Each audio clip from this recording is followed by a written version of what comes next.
그냥 수사받으면 된다라는 6글자의 단호한 일축, 그리고 2010년대 축구협회 법인카드 의혹부터 사생활까지 파헤친 장문의 공개 질의서가 정면으로 충돌했습니다. 프로구단 대표가 정부 혁신기구의 수장을 향해 날선 칼날을 겨는 지금, 한국 축구는 진정한 자정작용을 겪고 있는 걸까요? 아니면 상층부의 구조적 결함이 빚어낸 가장 추악한 진흙탕 싸움의 종착역에 다다른 것일까요? 사건의 발단은 2026년 8월 24일 주요 포털의 실시간 검색창을 뒤흔든 하나의 장문글에서 비롯되었습니다. 강원FC의 대표이자 과거 축구협회 부회장을 지낸 김병지 대표가 문화체육관광부 산하 프로축구 성장위원회 공동위원장이자 유력 해설가인 박문성 위원을 정조준한 것입니다. 그가 던진 질문들은 단순한 견해 차이를 넘어 상대방의 도덕성을 뿌리부터 뒤흔드는 파괴력을 지니고 있었습니다. 2010년대 협회 행사 진행에 대한 정당한 대가 여부와 법인카드를 통한 술자리 의혹, 그리고 2020년 여행사 모임에서 발생한 미확인 사건과 숭실대학교 감독 선임 개입설까지 한꺼번에 터져나왔습니다.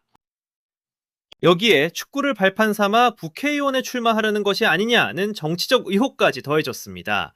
앞서 외국인 선수 마리오 선수의 영입 과정에서 해외 송금 내역까지 공개하며 결백을 주장했던 김 대표는 자신을 향한 비판의 순수성에 정면으로 물음표를 던진 것입니다.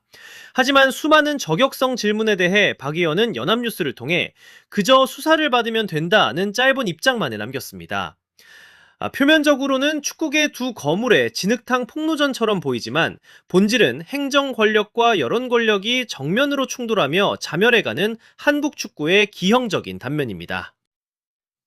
여기서 우리는 한 걸음 더 들어가 이 기괴한 충돌이 반복되는 구조적 원인을 응시해야 합니다. 한국 축구의 역사를 데이터로 분석해보면 메이저 대회 참패 이후에는 언제나 예외 없이 기형적인 숙청의 주기가 뒤따랐습니다. 2026년 북중미 월드컵에서 거둔 34위라는 충격적인 성적표와 이어진 홍명보호 선임 논란, 그리고 사법당국의 압수수색은 축구협회가 수십 년간 쌓아온 행정적 방어벽을 단숨에 무너뜨렸습니다. 과거에는 그라운드 위의 승리가 시스템의 결함을 은폐해 주었지만 성적이라는 장막이 걷히자 기득권층이 마주한 것은 가혹한 책임론뿐이었습니다. 시스템의 모순을 해결해야 할 행정 책임자들이 외부의 비판을 방어하기 위해 선택한 방식은 늘 그래왔듯 논점을 흐리고 대중의 시선을 자극적인 사생활로 돌리는 심리전이었습니다. 그러나 이 위기의 순간마다 한국 축구의 지배구조가 선택한 탈출구는 유소년 육성이나 제도 개혁이 아닌 언론을 무기화한 진흙탕 폭로전이었습니다. 표면적인 갈등을 넘어 우리가 주목해야 할 것은 바로 도덕적 거울의 역설입니다. 지난 수년간 박문성 위원은 미디어 플랫폼과 정부위원회라는 공적 지위를 통해 협회의 무능과 난맥상을 고발하는 사실상의 공론장 검찰력 역할을 수행해왔습니다. 하지만 김병지 대표가 던진 회심의 일격은 그 비판자가 쥐고 있던 도덕적 잣대를 거꾸로 돌려세웠습니다. 과거 2010년대 축구협회와의 긴밀했던 행사 계약과 법인카드 식사 의혹을 끄집어냄으로써 과연 당신은 기득권의 단물에서 자유로웠는가라는 근본적인 정당성에 흠집을 낸 것입니다. 감시자의 과거를 오염시켜 현재의 감시 행위 자체를 무력화하려는 고도의 심리적 방어 기제가 작동한 셈입니다. 결국 감시하는 자와 감시받는 자 모두가 과거에 얽히고 설킨 이해관계 속에서 자유롭지 못하다는 사실이 드러나면서 한국 축구의 공적 담론은 괴멸적인 타격을 입었습니다. 개혁을 이끌어야 할 정부 산하 위원회의 수장과 현장 행정을 책임진 구단 대표가 진실규명이 아닌 사생활 폭로로 맞설 때 축구 팬들이 마주하는 것은 씻을 수 없는 피로감과 허탈감뿐입니다.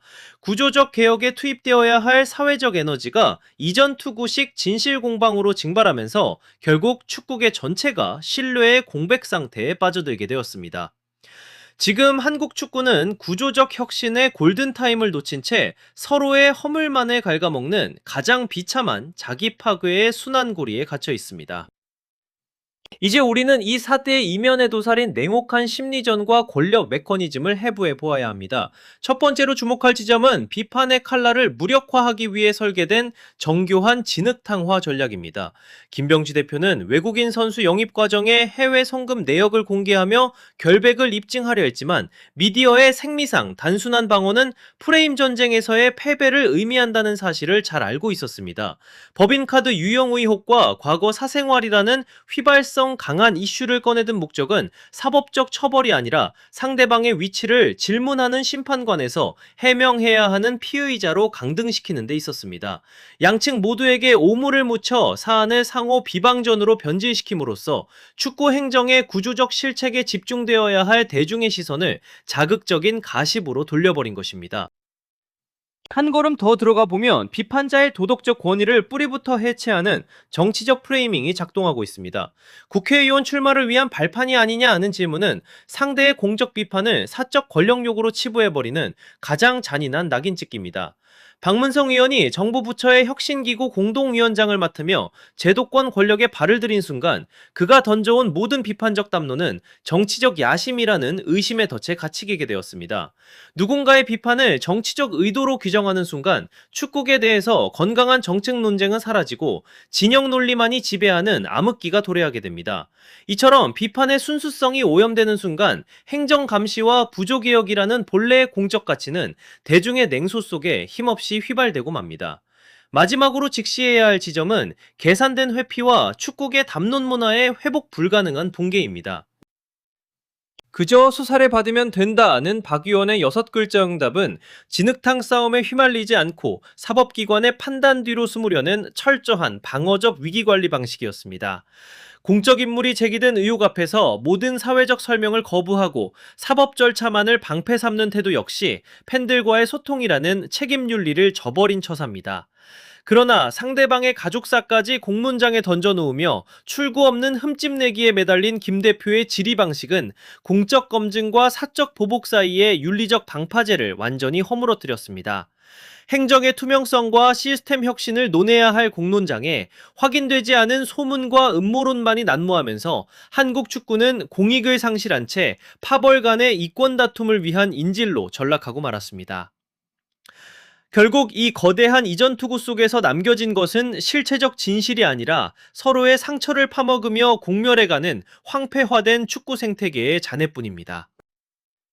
데이터랩의 결론은 냉정하고 명확합니다. 제도적 위기와 시스템의 붕괴를 소셜미디어와 동영상 플랫폼의 사생활 폭로전으로 해결하려는 축구 생태계는 상층부의 도덕성과 리더십이 완전히 파산했음을 스스로 증명하고 있습니다. 그라운드를 누비던 전설적인 축구인과 대중의 신뢰를 받던 비판자가 확인되지 않은 통문으로 서로를 난도질할 때 이 파괴적인 진흙탕 속에서 승자는 아무도 존재하지 않습니다. 남겨진 유일한 결과는 프로축구 K리그와 국가대표팀이 쌓아온 100년의 유산이 회복 불가능한 나락으로 추락하는 것뿐입니다. 수많은 팬들이 쏟아부은 열정과 눈물은 상층부의 기득권 카르텔과 여론전의 소모품으로 전락하고 말았습니다.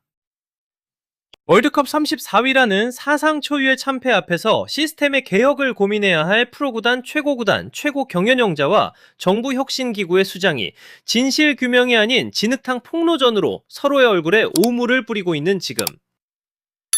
시청자 여러분께 묻겠습니다. 공멸해가는 한국 축구의 잔해 위에서 과연 진정으로 사익과 권력을 챙기고 있는 자는 누구입니까? 여러분의 냉정한 판결을 댓글로 남겨주시기 바랍니다.